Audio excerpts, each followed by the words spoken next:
Good evening, everybody, and welcome to our February lecture in our Understanding ADHD lecture series. I'm Pam Thomas, coordinator for the Northern Virginia and DC chapter of CHAD. Tonight, we are so pleased to have Dr. Temitayo Oyegbile-Chidi present the impact of sleep on ADHD symptoms and overall wellness. Our chapter is one of the many chapters in the CHAD National Organization, and as such, we align with them with their mission of improving the lives of those affected by ADHD. We are a volunteer organization of trained professionals who offer support in a number of ways. In addition to offering this free monthly lecture series on the second Tuesday evening of most months, we also have support groups for parents and adults, as well as an annual resource fair to highlight ADHD Awareness Month. While we're all volunteers, we cover other expenses through our membership, dues, donations, and sponsorship. Please consider becoming a member. Now to introduce our speaker, Dr. Temitayo Oyegbile-Chidi. I'm going to refer to her as Dr. Chidi from this point on. She is an associate professor of neurology at the University of California, Davis.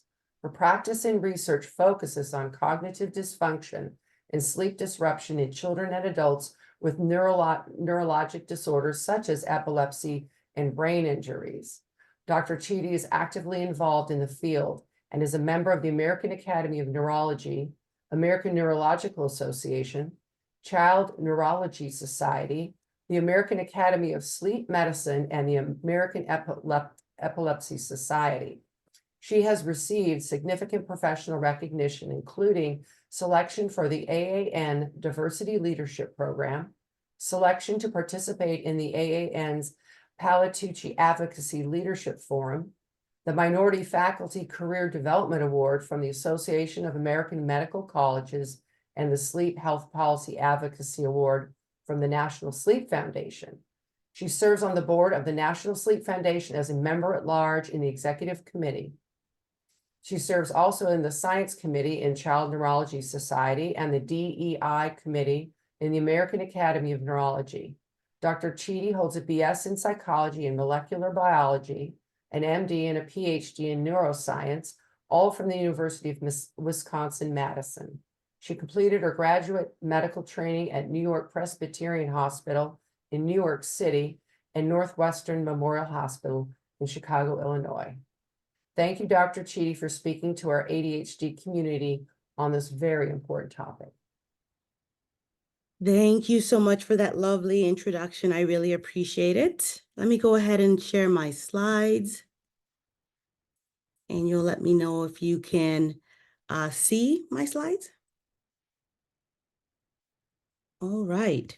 So yes, tonight we're going to be talking about sleep and ADHD and how that overall impacts wellness and health.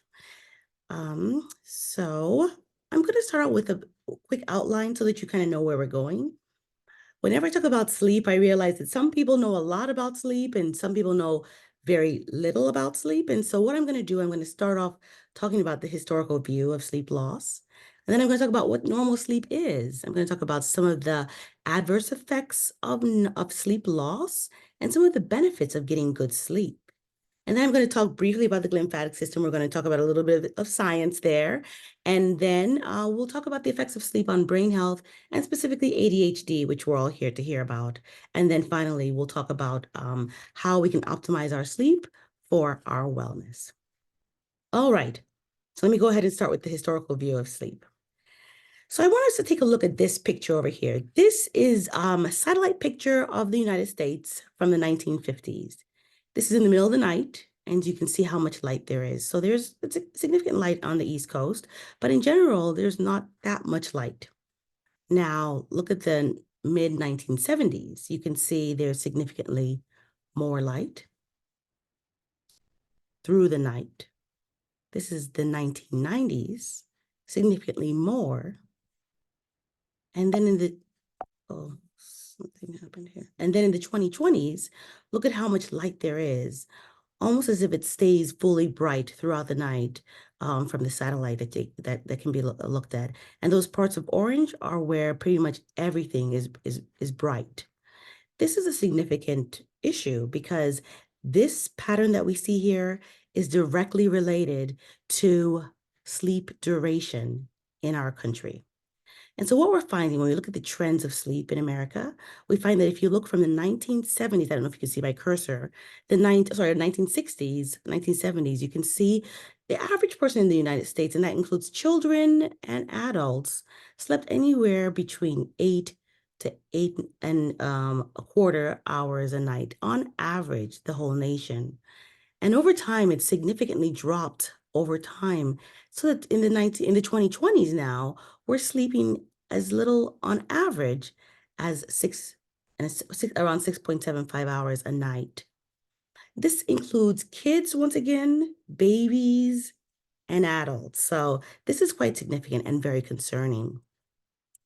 So in general, when we think about the historical view of sleep, we tend to think about sleep as being unnecessary and really that sleep loss is inconsequential. And we now know that that isn't true, but that's the historical view of it. And it turns out that a lot of healthcare and non-healthcare professions followed this pattern for a long time. So they would insist that people would work, 16 hours a day or 14 hours a day or even 12 hours a day, really significant amounts of time, and didn't really give time for sleep or give time for rest.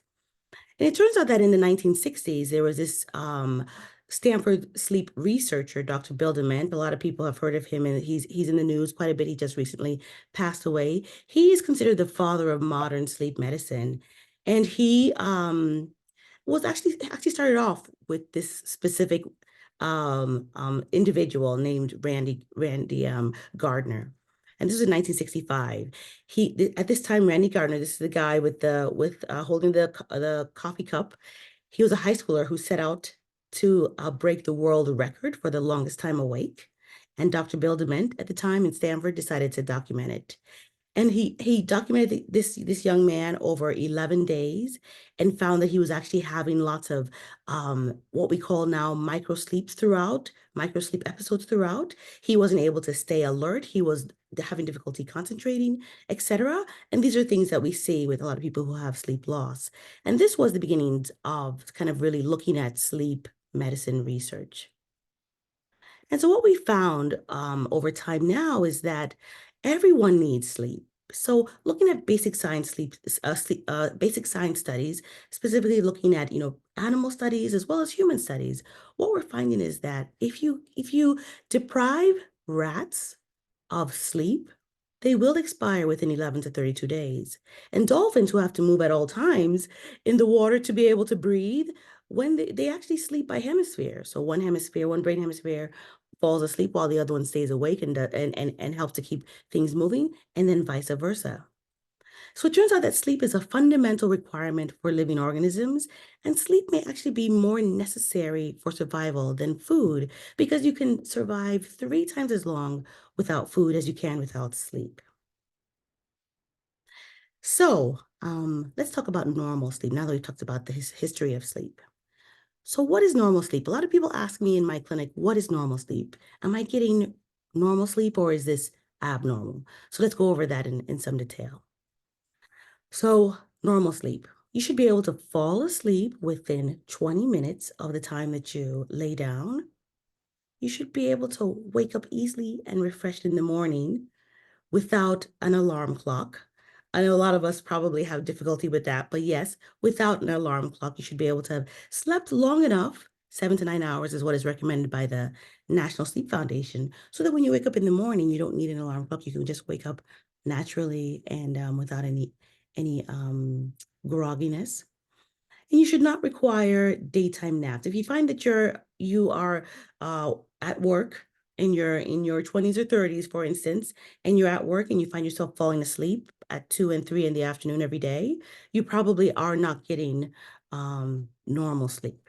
However, of course, if you are a baby, you should be able to be taking naps. And so the daytime naps really depend on if it's developmentally appropriate. And then finally, you should be getting adequate REM sleep. And REM sleep, you should be getting about 25% of your night as REM. Somewhere around 20 to 25% of the night should be REM. All right. So now, next question. Our next topic. Let's talk about the stages of sleep. A lot of people ask me about stages of sleep. Specifically, I just mentioned REM. Let's talk about stages of sleep. And since I see kids as well as adults, I tend to describe sleep stages using a submarine, and you'll see why. So when we describe sleep, we think about going deeper and deeper, basically into sleep. So be almost deeper and deeper underwater. So think of that submarine that I just showed you, going deeper and deeper into sleep. And you first of all start off in stage 1 sleep. That's more of the lighter sleep. And then you go into the deeper sleep, that's stage 3. And you'll stay in this kind of deep sleep most of the first part of the night. And then about 90 minutes after you fall asleep, you should start getting some episodes of REM. And initially they'll be short, but over time, these episodes of REM get longer and longer and more frequent, so that you have most of your REM towards the morning. So around that 3, 4, 5, 6, around there, you should be getting most of your REM. And that's the ones in the dark red over here, or the bold red. And then you can get a lot of like just regular what we call stage 1 and stage 2 sleep throughout the night. But keep in mind, that is also great sleep as well. So you got to have a little bit of everything. Some REM sleep, some stage 1 and 2 sleep, and then of course the deep sleep, which is stage 3. All right, now let's talk about what makes you kind of fall asleep. So the best times to sleep are really when both your circadian pattern and your homeostatic pattern are perfectly aligned. So if you can see my cursor right where the arrows are the longest and matching.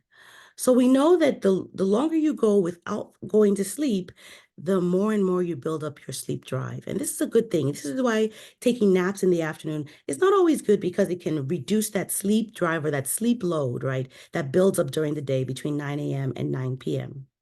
And then, of course, your circadian pattern is like the noises outside and the sunlight. All of that in the morning wakes you up and keeps you kind of awake. And of course, you have that slight dip around that 2 and 3 in the afternoon, where you have that afternoon siesta feeling. A lot of countries do take time for that afternoon siesta. We here in the United States don't. So even though you may feel sleepy, most of us tend to kind of ignore that nap time, and we just power through, so that by nighttime, when it's now dark and things are quiet, we start to feel sleepy.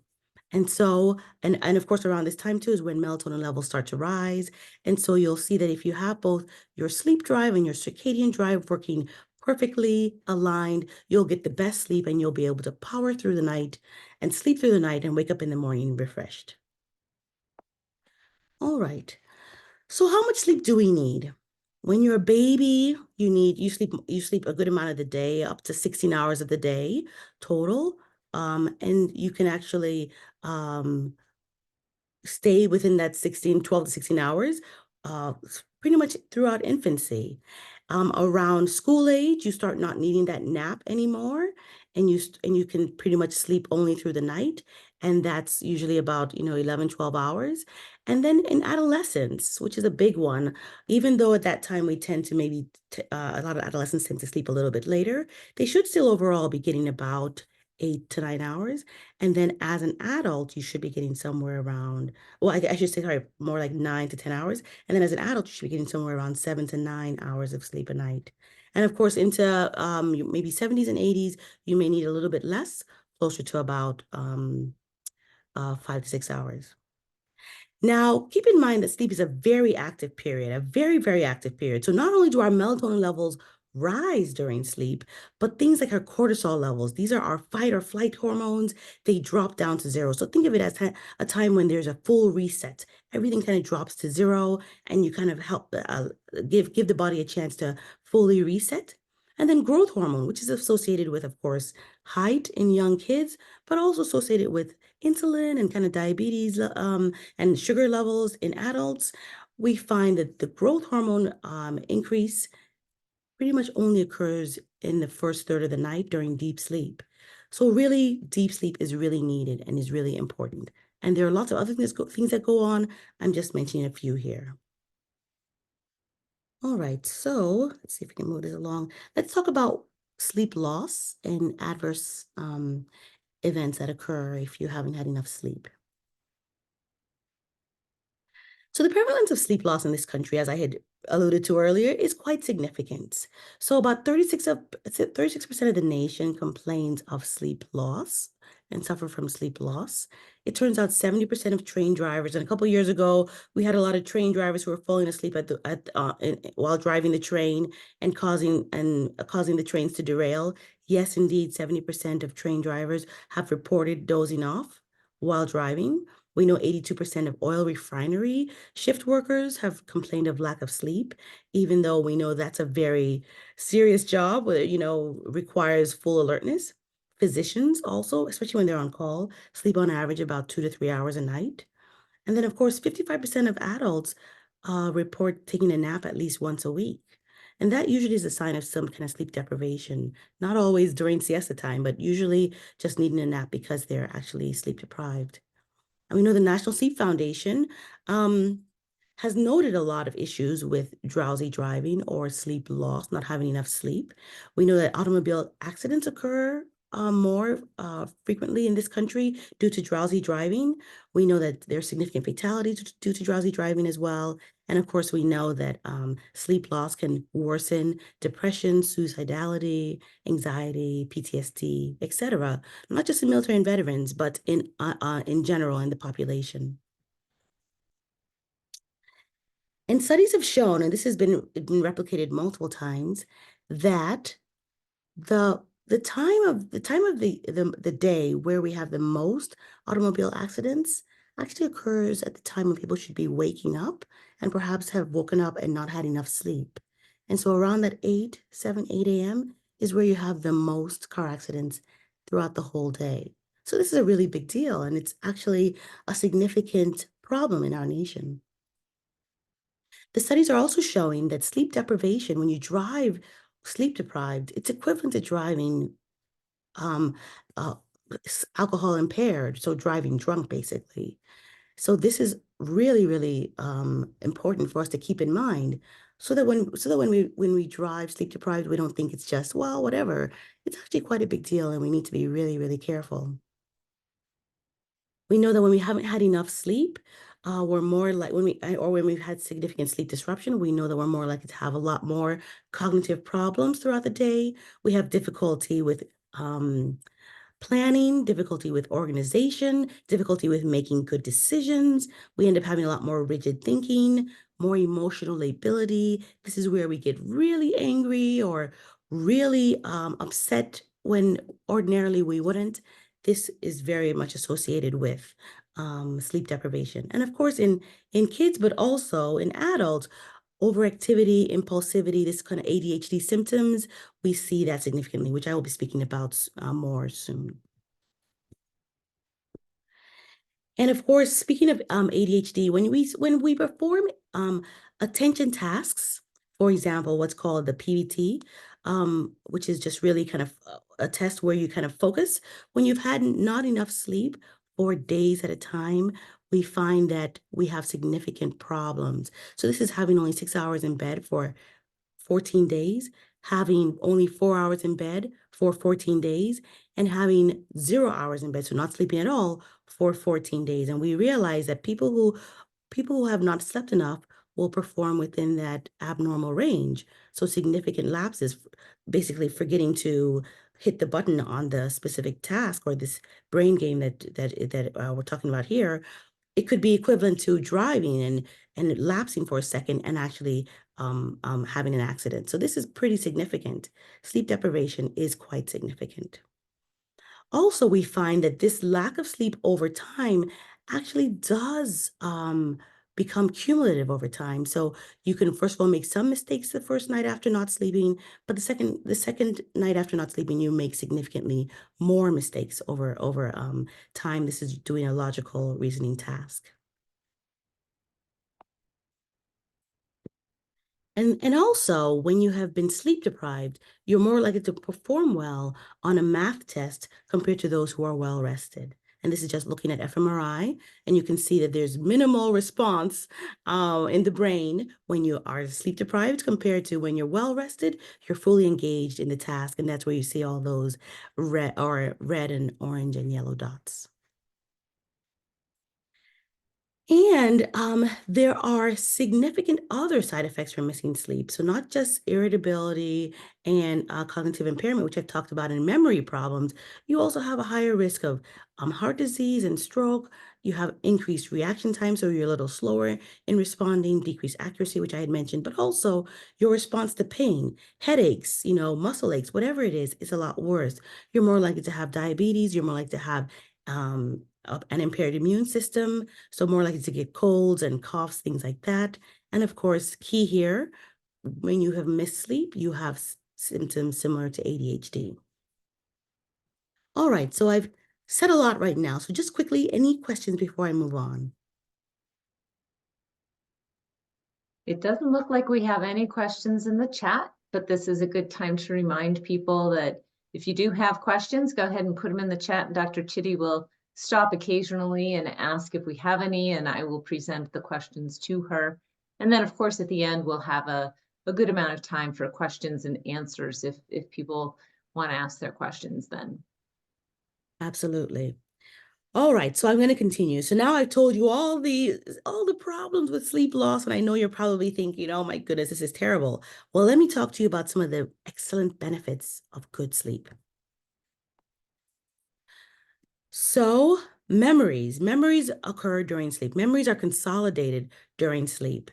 And we know that if we are studying for a test and we don't sleep and then we take the test, we are more likely to perform less well than if we studied for the test and took a nap or slept through the night and then went and took the test.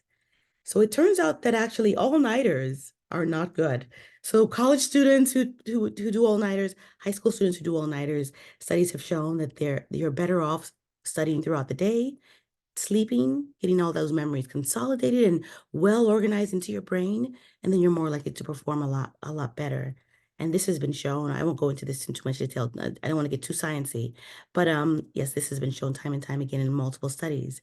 And it turns out that certain memories are consolidated during deep sleep and others are consolidated during REM sleep. So you have to really get that full night of sleep to be able to get all the benefits, all the memory benefits you get out of sleep. Now, a decent amount of sleep actually improves your creativity. So it turns out that if you're sleep deprived, you're a lot less able to really kind of think outside the box and really be creative. So getting good sleep really, really improves creativity. And this has been shown time and time again in multiple studies. Also, there was a study that was done in 2012. It's been replicated once or twice since, that students in college who sleep at least 7 to 8 hours a night actually have better GPAs than those who sleep less than 7 to 8 hours of sleep a night. So that shows that certainly sleep is doing something, especially during college days. And one thing that's important to note is that sleep deprivation or sleep restriction has long-term consequences as well as short-term consequences. So the short-term consequences, that's hours of sleep less than usual, or a couple of weeks of sleep less than usual, you're more likely to have a car accident or an error on a test or some little kind of catastrophe at that moment. However, long-term sleep deprivation is also a huge problem. Over months of having sleep deprivation or even years, you're more likely to have like generally poor planning, generally more problem strategizing, poor life decisions in general, but you're also more likely to develop disorders, diabetes, sleep disordered breathing, metabolic syndrome, which is associated with weight, as well as, of course, ADHD, which I can also, or worsening of ADHD, which I will also discuss a little bit more in more detail soon. Let's talk about the glymphatic system. So actually, I see that there are a couple questions in the chat. Should I stop here or move forward? Let's see what we've got here. Well, we've got some questions about interrupted sleep. If you're going to address that later, then perhaps we could wait on that one. And the question of whether that prevents people from reaching the REM sleep. And questions about if you're sleeping, you know, at an opposite time, like, is that gonna, Sure. So these are some great questions. I'll address the shift workers one at the end. I don't want to forget, so please remind me. Um, yes, in terms of interrupted sleep, certainly this is something I'm going to go into in some detail soon. When you have fragmented sleep, interrupted sleep, significant disruptions from sleep apnea, whatever it is, that is correct. You do have more difficulty reaching REM sleep, most definitely. Most definitely. And I'll show that to you in more detail soon. And then social jet lag, which is maybe a college student going out and hanging out with friends till late on a weekend versus regular weekdays where you're sleeping at a decent time. Yes, that can impair growth, hormone production, and that can be an issue long term for definitely.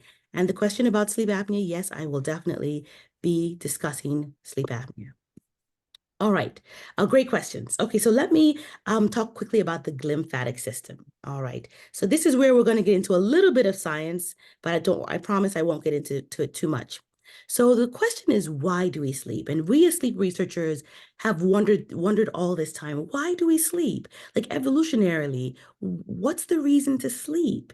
It turns out that, if you can think about a bear in a cave or a smaller animal in a cave, you're more likely to get attacked by bigger animals. You're more likely to get, hurt or things like that if you completely shut off consciousness and go to sleep. So why do we need to sleep? And a lot of people say, well, if you just rest, can you rest fully alert? And is that enough? So we have been studying this for years and years and years. Why do we sleep? And so let me tell you what we've found most recently. This is really kind of new information in the last decade. What we're finding is that it turns out that in the whole of our bodies, we have this thing called the lymphatic system, and it's very good at clearing out toxins throughout the day and night. It doesn't matter what time, it continues to be clearing out toxins out of different muscles in our body. That's kind of the little green lines that you see here. Um, all over our body, we have this thing called the lymphatic system, but we don't have it for the brain, it turns out. And we know that if our lymphatic system is not working well, we will develop what's called an elephantitis, which you can see over here, which is swelling of all our extremities. So the question is, how does the brain get rid of toxins? And this is where people start to look into this. It turns out that there are these hidden caves in the subarachnoid space within the brain. The details don't matter. And those caves, that's where the toxins are actually flushed out of the brain and spinal cord. And it turns out that these hidden caves they're only about 5% open during the day when we're thinking and processing things and doing important things. However, the second we fall asleep, these caves open wide, and all of a sudden we're having these toxins getting flushed out of the brain and the spinal cord. So this is actually an in-lab rendering of what happens. So you'll see this is just within the brain, cells within the brain, and all these little black dots here, those are the waste product. And this is kind of an example. It's under photon imaging. We see this. And oh dear, it didn't go through. Let me try it one more time. There. So you can see that as sleep occurs, these areas open wide up. You can see it here on the 2-photon imaging and right here, and actually move the toxins out. I'll play it one more time so you can see. And you'll see that just suddenly as you sleep, everything opens up. This is something new that we're just beginning to understand. And this cannot occur sufficiently during wakefulness. And because of this, we're beginning to understand this is the reason why we sleep. And this is why sleep is so important. So you want to think about sleep as, oh no, let's see if we can move this along there. We want to really think about sleep as a time when the brain resets and removes all that toxic waste product. Think of it as almost like all those cobwebs that have accumulated during the day get cleared out to bring back our a normal functioning and to really maintain normal functioning over the years, over the days, over the weeks, over the months. I also think about sleep as almost the garbage collector coming through and kind of clearing out all that waste, removing all that waste product so that the next day the brain can function normally. This is why we sleep, is what we're understanding. All right, so quickly, any questions before I go into ADHD? There are questions. I think that some of these questions you are going to answer because the primary big one here is about autism and ADHD, and you're about to talk about that. So let's see if you answer this question by the end, and if you don't, I will remember for you. Sounds good. All right, so let's now go into the effects of sleep on brain health and ADHD. So now we understand what normal sleep is, what the effects of not sleeping are, what the benefits of good sleep are, and why we sleep. That's what we've done so far. Let's talk about it, about brain health.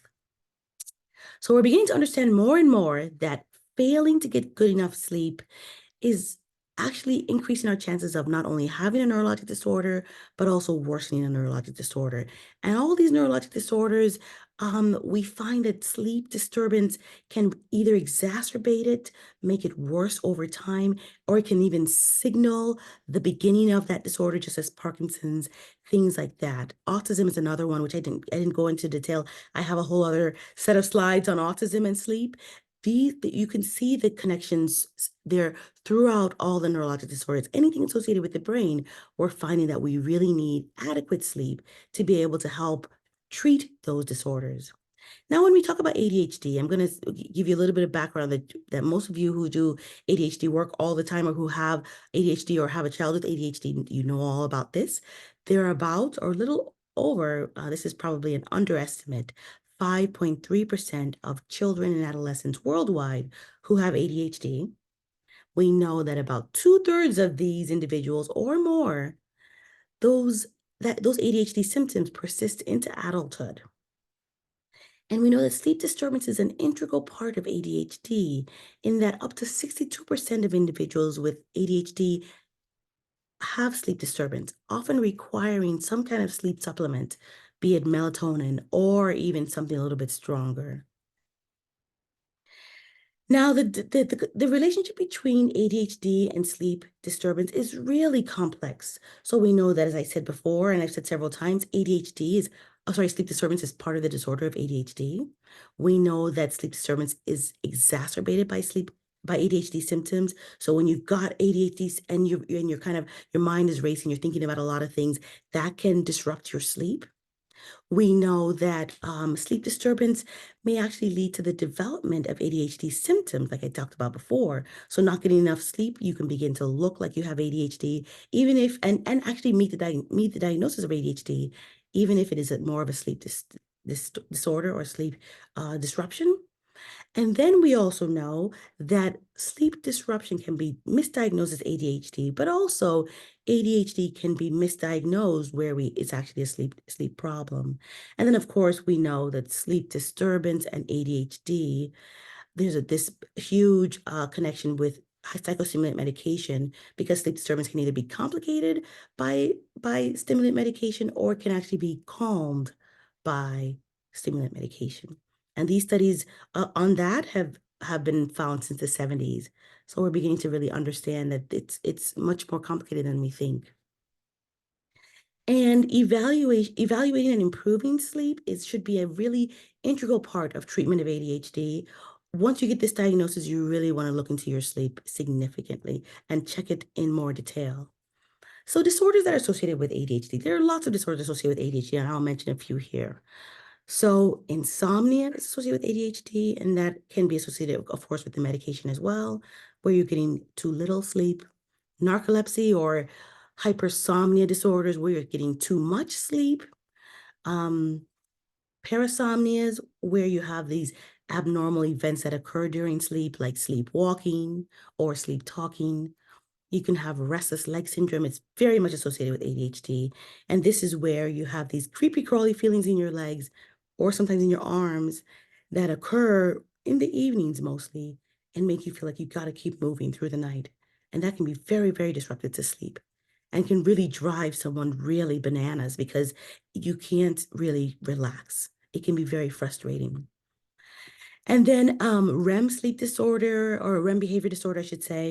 And this is where you have this abnormal dreaming where you actually act out your dreams during sleep. There's sleep apnea, which I'm going to go into in some detail because it's very, very common. And we see it so often with ADHD. I feel like here I need to kind of address it a little bit more. And this is where you have this abnormal breathing while you're sleeping. And then there's the circadian rhythm disorders where you have this irregular sleep-wake pattern, and it's associated with ADHD. So you'll perhaps, want to go to bed at 10 p.m. but can't fall asleep till 2 or 3 in the morning, or you want to go to bed at 10 p.m. but you're falling asleep, can't stay awake at 7 p.m. but then you're wide awake at 2 in the morning and awake for the day. That's kind of circadian rhythm disorders. All right, I'm just going to focus on a couple of these and then and ones that we see very often in the sleep clinic. And then we can always address the other ones if there are questions about them. So just quickly, I just want to quickly just reiterate the fact that sleep disorders and ADHD symptoms are closely linked. So this was a study just looking at a meta-analysis of a lot of sleep disorders that we think about and how ADHD symptoms play a role. So for instance, we have sleep restriction, poor sleep hygiene, which I'll talk about later, circadian rhythm, like I talked about, sleep disordered breathing or obstructive sleep apnea, restless legs, narcolepsy, insomnia. You can see all of them across the board. In general, you have this hyperactivity and impulsivity, except for a few. Inattention problems across the board, ADHD symptoms across the board. Even you can get this aggression and conduct disorder problems. You get poor school performance, and that also relates to poor work performance.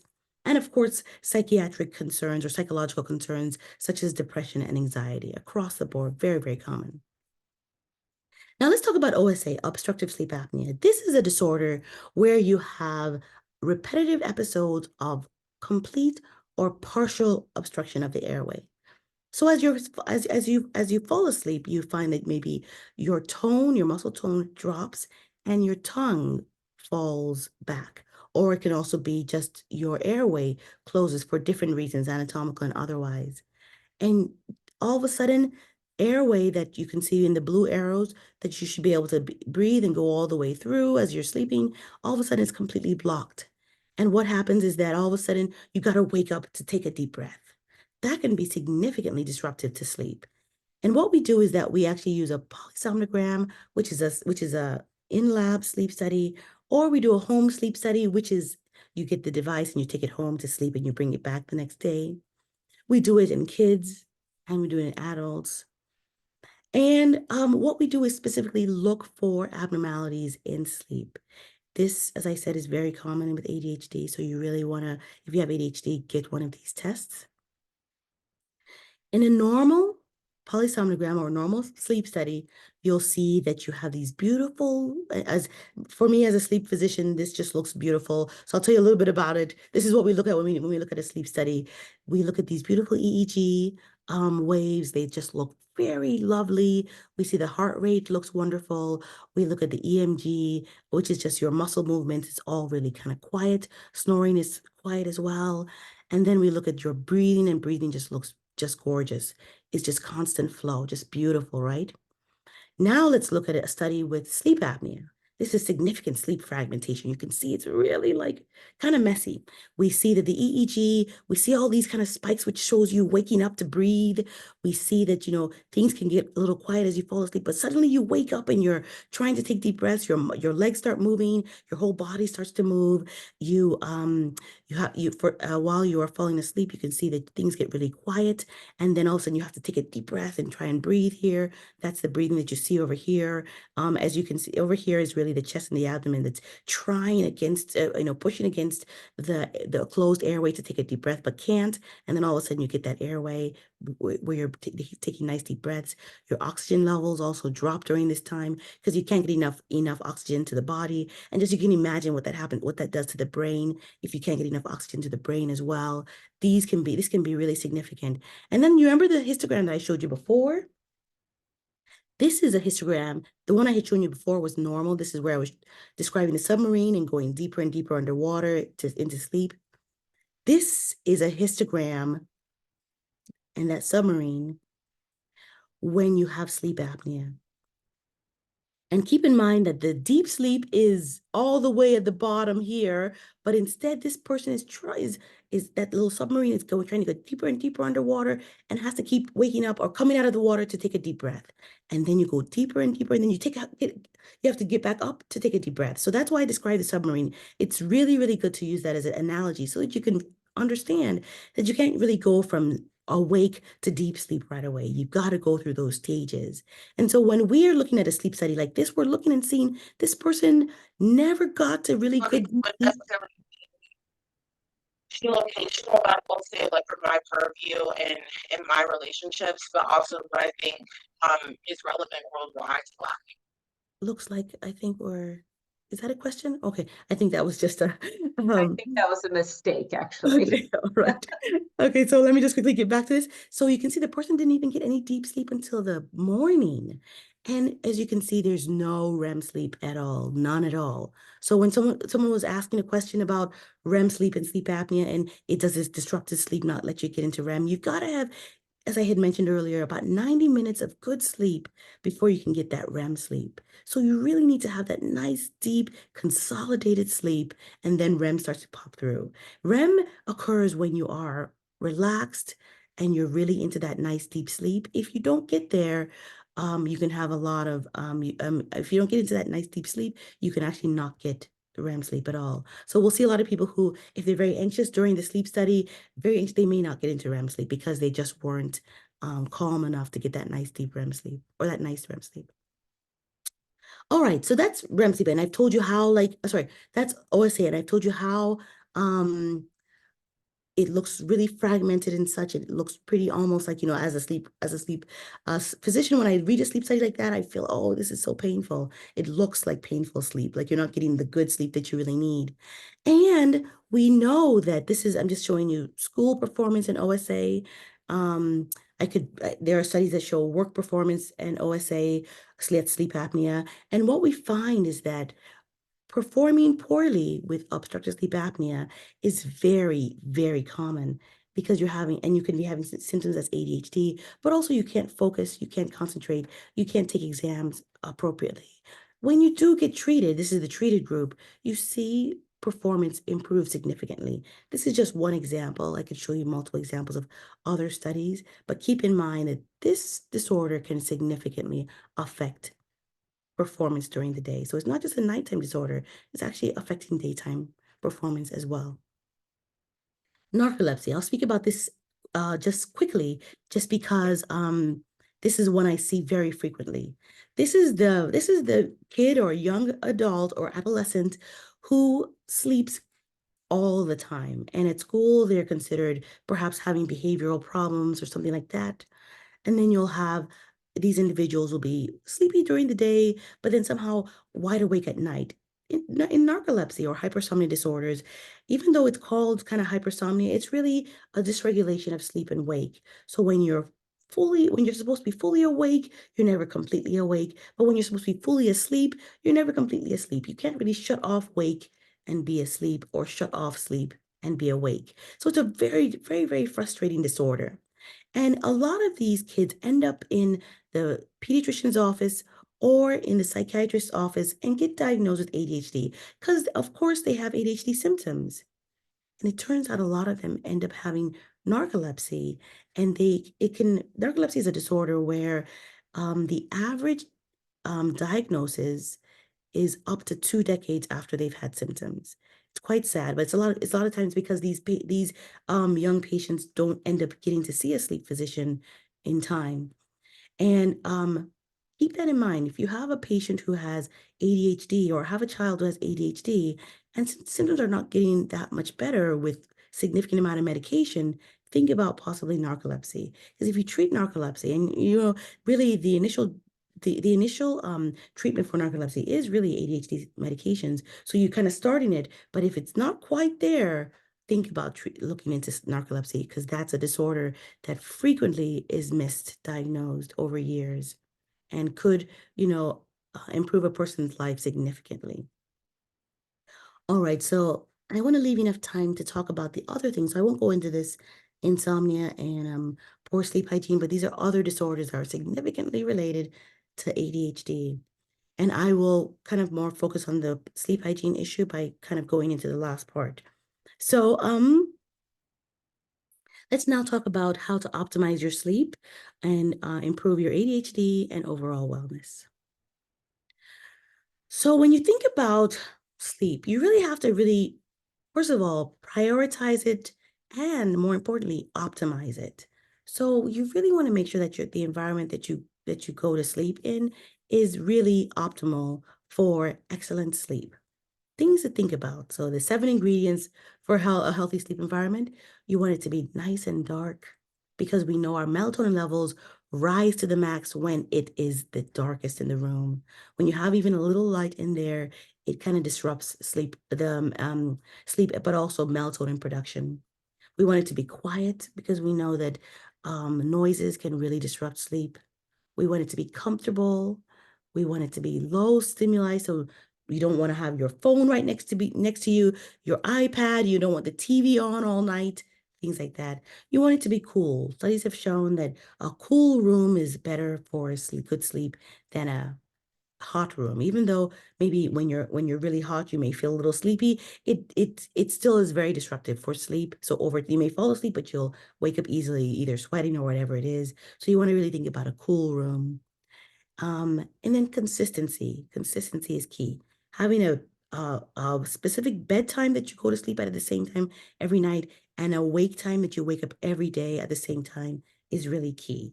Perhaps on weekends, you may move it by an hour or at most, but try and keep within that same, whatever you choose, 11 to 7 or 10 to 6, whatever you choose. Try and stick with that. That's really key for excellent sleep. And then, of course, you want it to be a safe environment. You want to be able to sleep and not worry about, something coming through your bedroom window. So those are some of the things that you want to really think about. Once again, how do we prevent sleep disruptions? Consistency. Because if I go to sleep tonight at 11 p.m., wake up at 7, and then tomorrow I go to sleep at 2 a.m., your body's kind of thrown off. Like everything's kind of thrown off. Like the deep sleep that was supposed to occur around that 11 and 12, all of a sudden is like kind of, wait, are we supposed to occur at 2 a.m.? And then the REM sleep that is expected to occur around that morning time suddenly is thrown off. So keep in mind that if you keep consistent, you will get all that sleep, that nice deep sleep, but also all that REM sleep in the morning, like I talked about earlier. So bedtime routine is another good thing that you want to think about. What is a bedtime routine? You have a kind of plan. So you say, I want to be asleep at 11. So around 10 or 10:30, I'm going to start shutting off the TV, turning off the phone and the iPad and all the other electronics. I'm going to put them away and not look at them anymore. I'm going to have a nice cup of chamomile tea or a nice mug of chamomile tea. I'm going to relax. I'm going to read a nice quiet book, not my favorite, horror action book, but no, something that really relaxes you. I'll, take a nice bath or a nice warm bath, things like that to just get you into the mood to be able to just fall right to sleep. We all know a lot of us who are working from home these days, sometimes we'll be working and work till the very second and then force ourselves to go right into bed and fall asleep. And we find we're not successfully staying asleep and or even falling asleep right away. And that's because our brains are still on 100, and we got to nicely wind down our brains to the point that we can fall right to sleep as we get into bed. And then, of course, I talked about the sleep environment. There are lots of good for sleep foods, like a nice, not heavy meal towards the evening, a nice cup of tea, like I mentioned, perhaps a small snack. Some people say like a nice hot glass of milk. is good right before bed. Things like that can really kind of settle your stomach and help you fall right to sleep. Things with lots of acid that can cause a little bit of GERD in the middle of the night, not ideal for right before you go to bed. And of course, alcohol right before bed also, which I'll talk about soon, is also not ideal for going right before you go to sleep. And then, of course, a level of activity, you want to kind of drop that down. We don't want to be exercising and running half a marathon right before we go to sleep. So it's not just our brains when we're looking at the computer and going right to sleep, also our body, our muscles, etc. We want to have those relaxed as well right before we go to sleep. So no excess exercise right before sleep. We also want to reduce light exposure, which I mentioned, because that will boost melatonin production at night. And just quickly, I talked about the consistency with a bedtime routine. And I talked about bedtime being kind of the same with the environment. You want to avoid large meals right before bed. About 4 hours before bed is fine. Caffeinated drinks, we don't want to be having our favorite cup of black tea or our favorite coffee, full strength right before bed. You want to probably stop drinking caffeinated drinks. Our favorite Mountain Dew, we want to avoid that right before bed.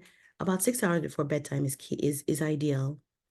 And then we want to reduce alcohol in general at night. I know a lot of people say, oh, a nice glass of wine is perfect. It helps me to fall right to sleep.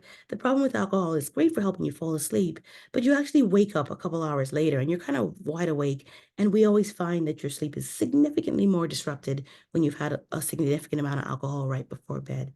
So if you want to have a glass of wine at dinner, you're having a glass of wine around 7, you're going to bed around 11 or midnight, that's fine. But right before bed, not a good idea. Once again, exercising, like I said before, you want to avoid running that half marathon right before bedtime. Even just really kind of very rigorous exercise, you want to avoid. A nice walk, a nice stroll right before bed is fine. Nice yoga, meditation, that's always lovely before bed. Yes. And then, of course, keeping the room dark, comfortable, quiet, no TV, avoiding naps during the day, because as I had mentioned earlier, you want to really build up that sleep pressure right before bed. So you want to try and avoid naps, especially if you, of course, are above the age of 6 and have trouble sleeping at night. And then, of course, you can always use your devices, your Fitbit, your Apple Watch these days. They give you some sleep information. As a sleep physician, I know that it's limited in terms of its accuracy, but one thing that it can do is that it can be consistent for you. So it can tell you a story about you, even if it's not really completely accurate next to the gold standard, which is the polysomnogram, the sleep study. It still is. It'll give you some information. If you didn't sleep well, one night, you'll see perhaps it looks a little different. If you slept better, you'll see it looks a little bit better. And that's what you can use to kind of gauge a pattern. If you see that if you go to bed earlier, you sleep better, you want to probably follow those. Those are the kind of things you follow to kind of get a sense of how you can improve your sleep using a Fitbit or Apple Watch or one of those devices. And of course, if you continue to have sleep problems, see your sleep physician. So once again, make sure that you kind of monitor your sleep. As I had mentioned, see your sleep physician or your primary care physician. If you find that if you think you're snoring or you think your child's snoring, you want to kind of watch closely. You want to see if they stop breathing in the middle of the night while they're sleeping and have to kind of wake up to breathe. You want to look for restless sleep if you wake up and if your child is laying on the pillow in one position when they go to sleep and they're completely in a different position in the morning where their head is at the foot of the bed or something and all the sheets are off the bed, you want to really think about getting that evaluated. Acting out your dreams or sleepwalking, sleep talking, those are other things you want to think about. And of course, as I mentioned, using your Fitbit and Apple Watch. And of course, you can always do these sleep surveys that are online, like the Epworth Sleepiness Scale and others like that. All right, I'm coming down to a close now. And then in general, reasons to be referred to sleep clinic: insomnia issues, hypersomnia issues, sleeping too much, snoring, daytime sleepiness, apnea. If your child has ADHD and large tonsils, you really want to get that evaluated. And of course, hyperactivity, ADHD, those are big things, and poor school or work performance. The other ones I didn't talk about in too much detail, but those are also reasons to get referred, but don't worry about those ones. All right, I will stop here so we can take some questions. Wow, so much information, Dr. Chidi. I'm not really sure where to start with these questions, but I think I'm just gonna pick and choose, and hopefully we'll get them all taken care of by the end. So one of the folks who posted a question said that they feel like they might have revenge sleep procrastination. I don't know what that is, or circadian rhythm disorder. They intend to go to sleep by midnight, but then don't actually go to sleep until 4 a.m. And that person was asking for specific resources that they might be able to take advantage of, people that they could see that could help them with this issue, or other resources that could be helpful. Certainly. So revenge sleep is very common, especially in individuals who have work deadlines or school deadlines. Revenge sleep is very, very, very common. There are lots of books that you can read about improving sleep and sleep hygiene. Also, of course, seeing a sleep therapist is always great. Um, or sleep psychologists.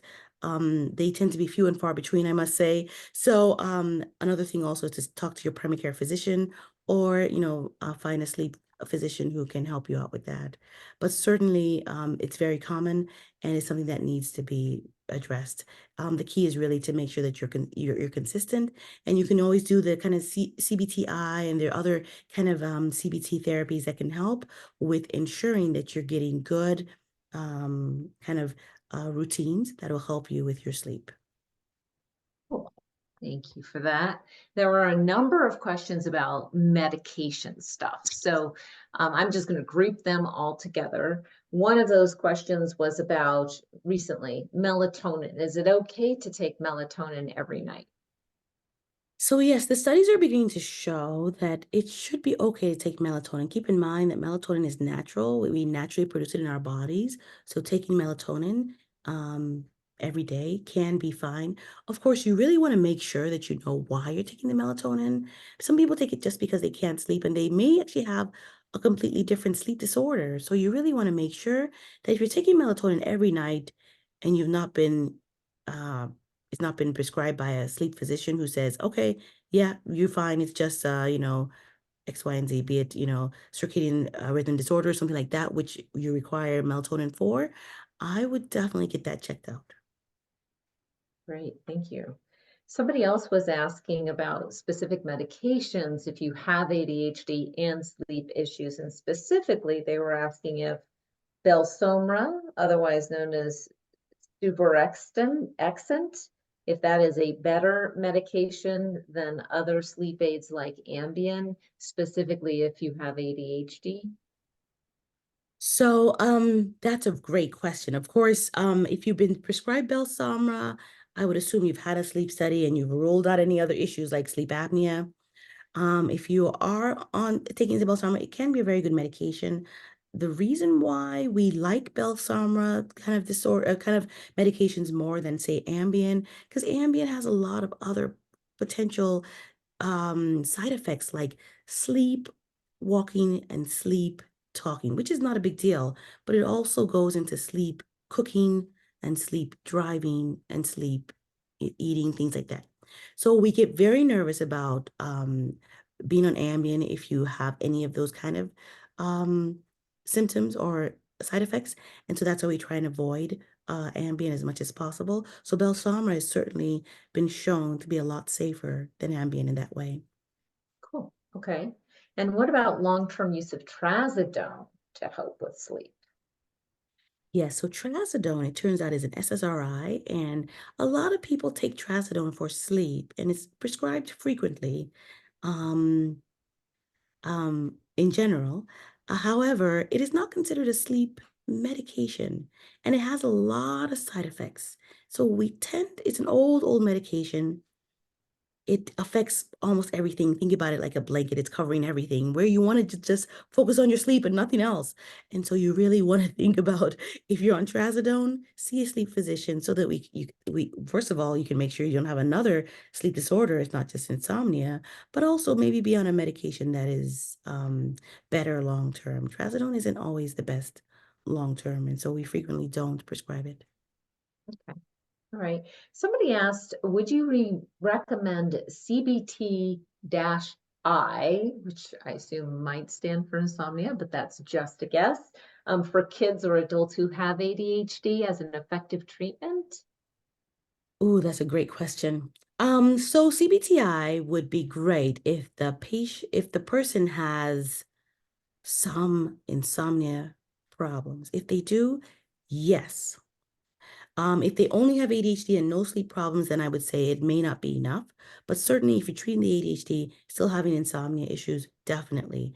But you want to really make sure, once again, I just want to make sure you've ruled out things like, is the medication what's causing the insomnia? Could it be something else? But if it's just racing thoughts and not being able to kind of wind down that's causing it, certainly CBTI is fantastic for that. Awesome. There's a question, a more recent question in the chat about how does a doctor figure out what's the right ADHD medication, particularly, if there's inadequate sleep that's involved here.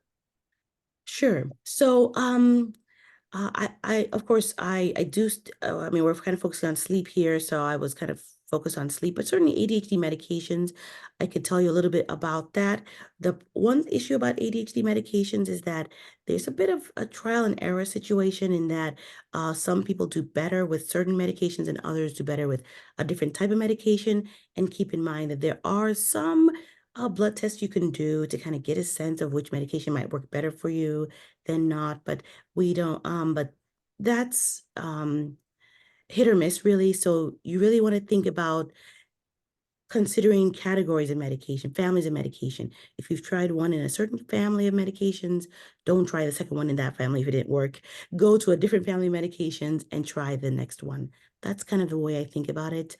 I hope I answered that question. Okay. Do we want to go back and revisit that question about shift workers? So people who are sleeping during the day. Sure. So shift workers, this could be a whole discussion in and of itself. Shift work is very complex in that we need shift workers. I mean, I this weekend I was on call all night, so I know what it is to have that kind of shift work where you're kind of working through the night and then kind of catching up throughout the day.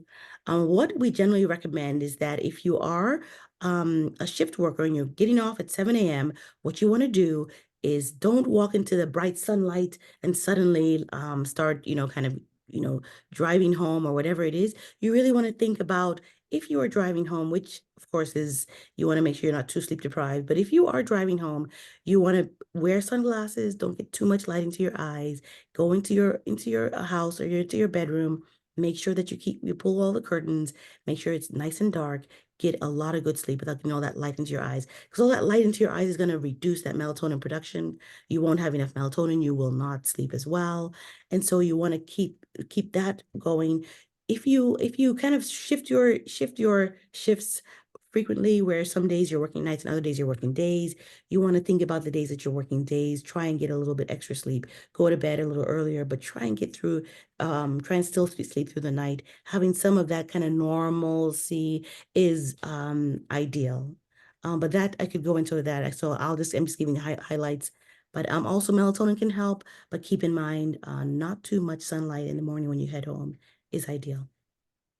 Gotcha.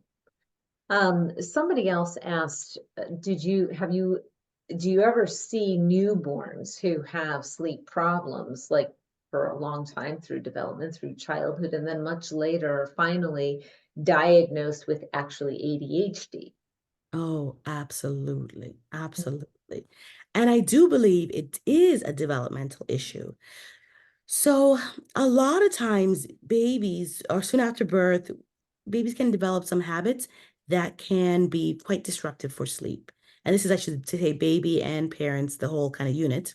So things like always falling asleep only when mommy or daddy is in the room, only sleeping when mom and dad are in bed, things like that can be very disruptive because it's called a behavioral insomnia. Because if the child wakes up in the middle of the night, or the young infant wakes up in the middle of the night and doesn't see parent around, they'll think something is wrong. Think of it like, if you wake up in the middle of the night and you find that your pillow is not there, you're going to look around for the pillow. And when you find the pillow, you'll put it back on the bed and be able to fall back to sleep. Same thing with kids. They'll develop a habit where they think of you as the pillow, and they will be looking for you. And when they find you, they can fall back to sleep. When they don't find you, they stay awake. It can begin to develop a habit. When you have these kind of habits kind of ingrained, sleep tends to get disrupted a lot more because parents can't sleep, often don't sleep through the night in bed with the baby, especially in the child's room.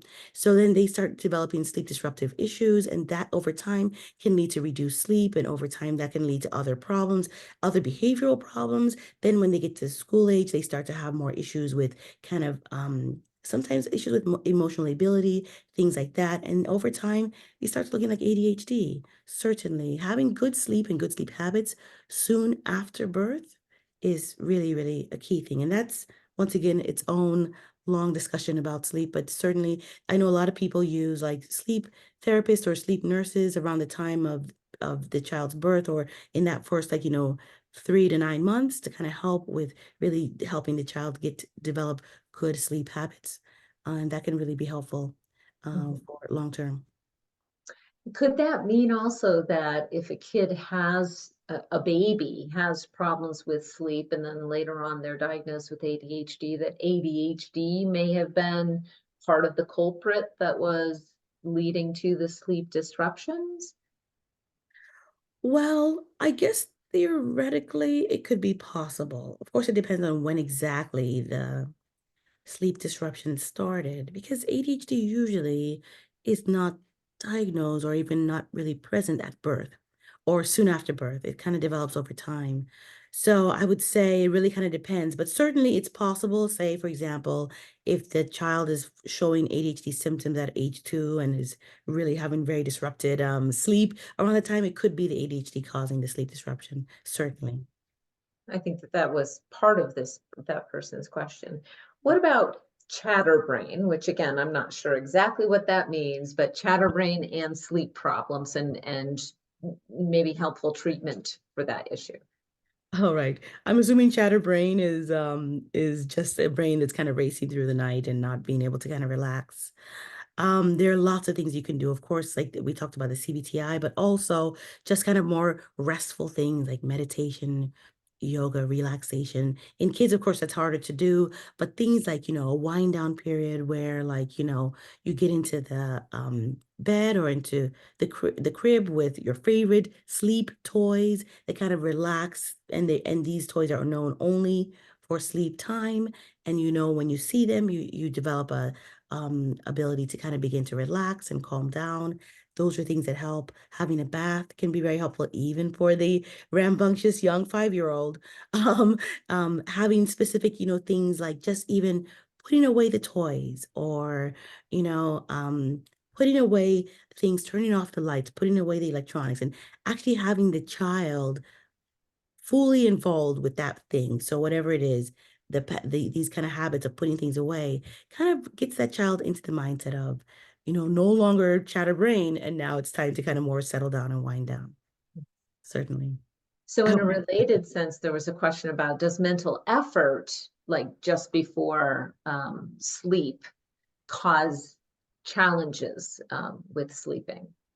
Absolutely, absolutely. So if you are, worried about some math problem that you couldn't figure out right before bed, or you are trying to send that email that really upset you about something that's going on at work, or whatever it is, if you're at that kind of, as I say, 100 right before bed, it certainly is not uh practical to be able to wind down easily. You really need that period where you're really just relaxed. Even if it's really, I think 30 minutes is the minimum. About an hour is fine. 15 minutes at least, if you can give yourself 15 minutes.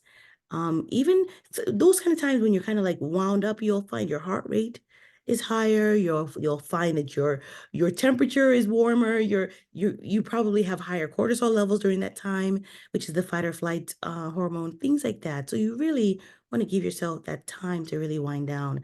Do things that are a lot more relaxing, be it, I don't know, cleaning up, or well, if you find that relaxing, or putting away the things that you were used during the day, or whatever it is, something that's really kind of not high mental mental capacity, or taking over significant mental capacity, I think would be key. Okay. There was also a question about social jet lag, which again, I don't know what that means. And does that impair growth hormone liberation? Yeah, so that's what I was kind of mentioning earlier, that yes, if you social jet lag is usually, it's common in like young adults, or college age, where Friday night and Saturday night you kind of are out hanging out with friends and such, and so you're going to sleep around 2 or 3 in the morning, and then on a regular weekday you're going to sleep at like 11. It certainly, yes, does affect growth hormone, because growth hormone, just like REM sleep, just like deep sleep, they're all based on a specific time that they should be occurring. And that's why consistency is key. So making that switch, kind of reducing consistency is always a little bit harder on the brain. You really want to be able to have a consistent time pattern, so that all these things, growth hormone, etc., can all be working as it should, basically. Gotcha. Somebody asked a question about brown noise and if that would be helpful for sleep. Sure. So, white noise, brown noise, as long as it's not too loud, and especially a lot of people use that if they live in the city where there's lots of noise, that tends to be really good. I'm a big fan. I think that you should definitely use it if you need it. Of course, some people find that white noise or brown noise being kind of more disrupted to sleep. Sometimes it kind of wakes them up, because it's like, what's that noise? If you find that, don't use it. But if you find that it keeps you asleep, then you can definitely use it, especially if there's noise outside. Gotcha. What about, I think you did speak to this a little bit, but I think this person was asking, has there been an observed trend to, as people have had more exposure to screens and drinking more coffee, has there been an associated decrease with the amount or quality of sleep that people are getting in general? Yes. So the screen time was kind of what I talked about at the very beginning when I showed the map of the United States, the satellite at night. It's been associated with screens. So screens, TV, lights in the bedroom, or lights throughout the house, things like that, have been associated with poorer sleep over time, certainly. By the way, I see this question by Margie, excellent question. Said that, but newborns and infants shouldn't shouldn't sleep with toys due to SIDS risk. Sorry, let me be very clear. When I say that that these toys should be, or this whatever favorite teddy bear, whatever it is, should be in the crib. In general, we don't leave them on the mattress where the child is sleeping. They're usually hanging from the sides of the crib, or they could even be hanging if you have one of those I forget what they're called, where they kind of spinning toys. You could also hang them there, but you want to bring them out only when you're about to go to sleep, so that there's an association, and that really helps with kids getting to sleep. All right. What about blue light glasses? Do those work? So blue light glasses are supposed to work. The studies are hit or miss. Some say that it works, some say it doesn't. Theoretically, it should work. And I think it really more depends on how people use them. But certainly, blue light glasses should work to help with that kind of light into your eyes. So I think that, if you use them, I think they can work. I actually have my own question, which is related. So I have a blue light filter on my phone, and it allows me to, actually, I've got it set. So at 7 or 8 o'clock at night, the blue light filter comes on, and then it's filtering out the blue light. And then I have set so it can, the regular illumination comes on at 6 a.m. Is that something that's also helpful if you're going to insist on using your phone and looking at your phone when you should be getting your brain ready for sleep? So yes, the studies have shown that blue light filters at night do work fairly well. However, say for example, we want to sleep at 11 and we have our blue light filter on at like 8 p.m. and we're still kind of reading or whatever we're doing on that screen until right before bed. Studies are showing that you still aren't sleeping as well as if you had no input, no light, none of that direct light into your eyes for that period of time. So ideally you should have none, but if you are going to have to use the iPad till late or the whichever screen, your phone or whatever, having that on, I think can certainly help. Yes. And why do older people not require as much sleep? So yeah, that's something that we're still trying to understand. We don't fully understand it. We as sleep researchers are still trying to figure it out. Why don't people who are above a certain age need as much sleep? There's something that's kind of more resilient. So at that age, for some reason, you can kind of reset. It's like the brain resets a lot, either quicker or more efficiently. There's something to it where you don't need as much sleep. And even you'll see that of course, let's be clear, some individuals just have a sleep disorder that needs to be treated. But in general, without a sleep disorder, you need less sleep. And it's okay. You'll find that these individuals will be fully alert, awake, be able to function, no issues at all, but just need a little bit less. So instead of getting that, 8 to 9 hours, you're getting something like 6, 5.5. That's absolutely fine. But of course, you want to make sure that you're that person who actually doesn't need the the extra hours and that it's not a sleep disorder. You just want to make sure. But yeah, we're still trying to understand it, but it's something a little bit more resilient at that age. Interesting. Like our brains get better and more efficient over time, maybe. That's what it seems like, yeah. Intriguing. So the person who asked the shift workers question posed it again, so I must not have conveyed it properly. If you wouldn't mind looking in the chat and making sure that we've addressed that person's true question. Let's see if I can find it. It's red and the initials are CO, and they just sent it again at 8:49 p.m. So if you find that in your chat. Oh no, It was right at the bottom. Go to the bottom, and then the person who asked this question is just above the last comment. CO. So for some reason it didn't come. There's a BK and then there's a PC. So it seems as if I lost all the questions there. But can you read it to me? Yes. Oh, the person actually was one of our board members, and she sent it directly to me, and that's why you can't see it. Here it is. Do shift workers simply shift the charts so that if you sleep from 9 a.m. to 9 p.m., sleep patterns are the same as 9 p.m. to 9 a.m.? So if you were, well, I hope you're not sleeping 9 a.m. to 9 p.m. first of all, but because that's way too much sleep. That's 12 hours of sleep. But I see what you're saying. Can you just flip it?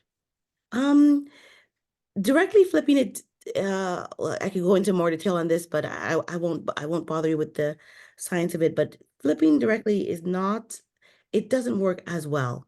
So studies are showing that the sunlight really is disruptive for sleep, and it's not ideal for you to be sleeping when the sun is out. It's also more ideal to sleep during night due to melatonin levels and a couple other things. We know that circadian patterns are very, very regimented, and you really can't change that. So in the morning at 8 a.m., you really feel the most alert regardless because of that circadian pattern, which I mentioned earlier. And you will have that sleepiness around 2, so you could wait till 2 to sleep, but still it just is not as, it tends to be not as good of sleep. And we do know that shift work over long periods of time does increase your chances of a lot of disorders, diabetes, hypertension, etc., including cancers and such. And we know that this, there's something to it, that just switching and just having daytime sleep is not as good as having nighttime sleep. That's something we're still trying to understand, but certainly it plays a significant role Mhm. in your health. So a similar question was asked, well, a related one anyway, about is there any merit to the idea that sleep between the hours of, say, 10 p.m. and 12 a.m. is kind of like the ideal sleep time? Like that sleep is more valuable than sleep at any other time during the 24-hour daily cycle? All right, so I would say I'm very careful with this one because this one can be interpreted many ways. I want to start off with saying no, because I just want to make sure that we're clear, because there was a study that came out just last year and I got asked a lot of questions, but with this, a lot of the Stanford and Harvard students, college students were asking, and one interviewed me in terms of like just taking the sleep from 10 to midnight. Is that enough? Can I just go, sleep then and then go right to take my exam? No. That's why I kind of showed the histogram where you have lots of deep sleep at the beginning of the night, lots of REM sleep at the end of the night. You get a lot of that N2 and N3 sleep throughout the night. That's really important. So just that 10 to midnight is good. It's great. It's a great time to go to sleep, yes.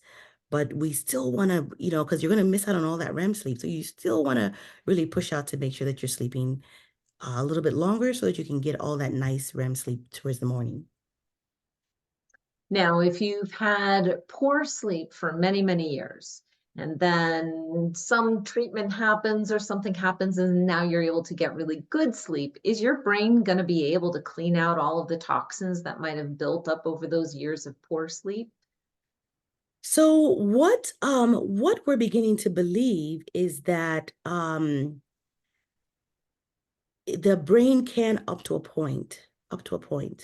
So say, for example, if you've been working, all your years of working from age, say 25 to 65, you've been working and only sleeping 4 hours a night. And then once you hit 65, you retire. And then the next 5 or 10 years, you're sleeping like 16 hours a night. You can't really make up for all of that. You really do need to really kind of focus on sleep throughout the night. And for instance, as I had mentioned at one point, Alzheimer's disease, we're beginning to believe that it is associated with years and years of cumulative buildup of the toxins, specifically beta amyloid. So we want to really think about making sure we're getting lots of good sleep consistently throughout time. And Margie just said she didn't mean just only those 2 hours, but sleeping between 10 and midnight is most beneficial. Sleep physicians, including me, would say yes. Yes, yes. Because anything later, it starts to be more disruptive to the daytime function, and it kind of changes things, and yeah, it can be a lot of other things. You start to believe that you're getting closer to either delayed sleep phase syndrome if you're not sleeping between 10 and midnight, or maybe something closer to advanced sleep phase syndrome if you're sleeping way earlier than that. So yes. Now, there are a few more questions in the chat. However, I want to be respectful of everybody's time. So people would really like to have information about how they could get in touch with you, if you could provide that. Sure. Okay, yes. To get in touch with me for more questions or to get the slides? Well, we are going to be sending the slides out, but I think that people might want to reach out to you and say, hey, I need a sleep study. Can you help Oh, me out? sure. Absolutely. So I could provide the website and phone number. Will that be helpful?